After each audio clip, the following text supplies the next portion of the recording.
Welcome, welcome, welcome, my friends, to another edition of More Bad News, brought to you, as always, by Camel Cigarettes. Take the Camel's Challenge, smoke Camels for 30 days, and see for yourself what a difference Camels can make in your life.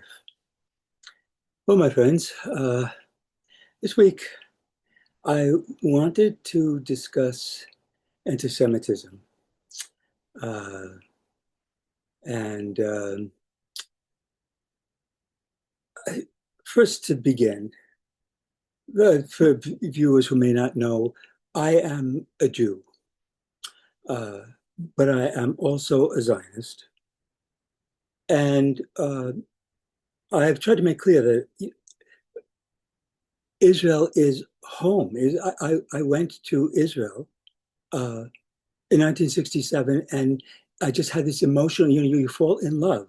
I met this woman in 1967, and I fell in love, and we were married. She is forever a part of my life, and so is the land of Israel. I that's if that doesn't make any sense to you, I'm sorry, but that's what Zionism is to me. It's that feeling. And of course, there's also the people there. I don't know whether you know this, but there are a lot of Jews there, and I happen to like Jews, and I like being around Jews. And so regardless of how awful the Jews are in Israel and the Israeli government is, and they are, I mean, we look here. I'm an American, and my government is absolutely awful as well. Um, I, you I mean, there's no pointing fingers anymore because any direction you point in, it's violence and murder, which has been rising for decades and is associated with the rise of climate instability, which drives populations into refugee status and it destabilizes the world. And what we have is rising instability. And currently, what we're doing is spending the money that we were spending on mitigation and climate, we're now spending on defense. So because we're moving again towards it's a zero-sum game, and everybody is arming up. So. So that just to make that clear, and again, the same thing is about, my Jewish identity. I was born into this identity. The only thing I did was I accepted it and I appreciated the literature thousands of years. And it's just, I mean, I'm talking about a text that the Talmud is written in ancient Hebrew, classical Hebrew, medieval Hebrew, Aramaic, Latin, Greek, Persian. I mean, this is and just absolutely fascinating. 7,500 pages of this stuff, handwritten and copied from generation to generation. Are you kidding me? Who wouldn't be interested? No, my faith, the reason why I am an Orthodox atheist is because I love everything about the tradition. I'm comfortable in who I was born, and this is who I am. I don't see any reason to reject that. Now, with that said, I wanted to make a main point about anti-Semitism, which is that we don't need it anymore. We don't need anti-Semites. Between Netanyahu and our friends, Trump administration and MAGA Republicans, we don't need anti-Semites. With friends like this, you literally don't need enemies because these friends are your enemies. So your enemies are within and without. And everything the anti-Semites on the outside say about the Jews is really, I mean, you can't make up this shit. Um, so uh, we live in an age in which it's extremely uncomfortable and going to be ever more uncomfortable to be a Jew. Um, Remember that when the mass extinction of the human race really began, there were candles in the mine. The first one was in Africa, the tribal groups that were exterminated by the Germans, then the Armenians, and then the Holocaust. All of that just kind of warning bells. Um,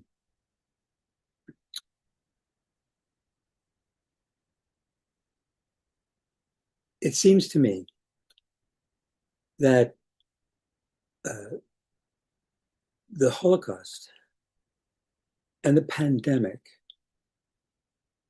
have really not ever been understood or uh, addressed. Uh, they these events, the Holocaust particularly traumatized the Jewish world, and Israel was born out of that trauma. It was like a child being born in very traumatic uh, circumstances. Um, and the pandemic, it's just extraordinary. Immediately when the pandemic hit, the global community responded. I remember it was March and it was spring break, and I told my students we weren't coming back, and everything was shut down by the end of the spring break. We didn't come back. We never came back.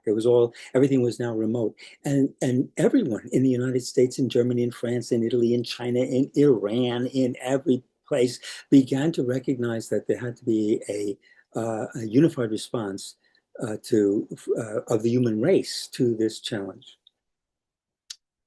Um, and immediately following it, Fauci became the symbol of evil. He was the Dr. Mengele. And 50 states passed laws uh, prohibiting their departments of health from mandating uh, health regulations during a pandemic because they resented the idea that we had to wear masks and we had to separate. They resented everything about it, which was imposed upon us by these crazy people who have no faith, the pedophiles. The sign, here that I saw was, that you see around here is faith over fear, faith over fear. And that, don't, these people who wear masks, they're afraid. They don't have Jesus. you know, uh, so the reaction to the Holocaust by the Jewish community, reaction to the world to the pandemic, uh, these are these are traumas uh, that have distorted our sense of reality. The real, I think, significant change, however, is after the pandemic, where we see that we are no longer in this together. Now it is seriously a zero-sum game, and everybody's arming up uh, because I don't care if your babies starve. My babies are not going to starve, and all you foreigners are, I want you out of my country. You know, this is America's for Americans. And so so I think that this is, you know, look, it's not going to end well for Jews.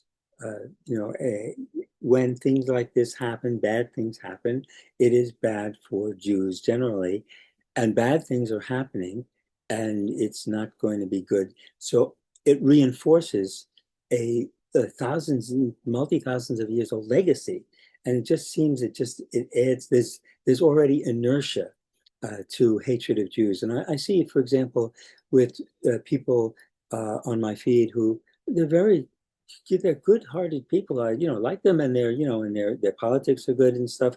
But Gaza has allowed them to open up and express themselves about I mean, the Jews have always been oppressive from the very beginning of the state. And what they mean by that is the Jews have always been this way. They're a bunch of cocksuckers.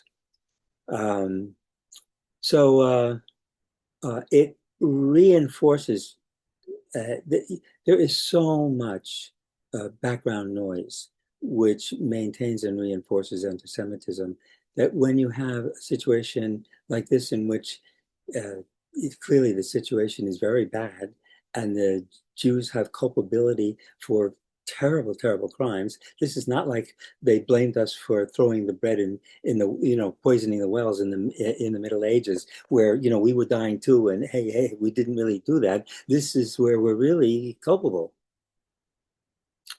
So uh, that's all I have to say this week about anti-Semitism. I will get back to you in a couple of weeks about some other topic that is pressing and has to be discussed. Until then, keep your head low and stay safe. I wanted to leave you with one little thing so I'm reading the biography of Arthur Kessler, and he actually met with Benjamin right before Benjamin committed suicide in Paris. He met Benjamin when Benjamin was fleeing and he was going to be on the Spanish border, and he took this opium that he had been carrying with him, morphine that he'd been carrying with him all this time, and in case. And when Kessler met Benjamin in Paris, Benjamin, he had 62 morphine tablets, and he asked Kessler, if he had something for an emergency, for an extreme emergency, and like they're gonna take you away to El Salvador, and Kessler said no, and so Benjamin had 62 morphine tablets, and he thought 30 would probably be plenty, so he gave Kessler his 30 morphine tablets. That was the situation in Paris in 1941. Um, I will see you next week. Have a good week.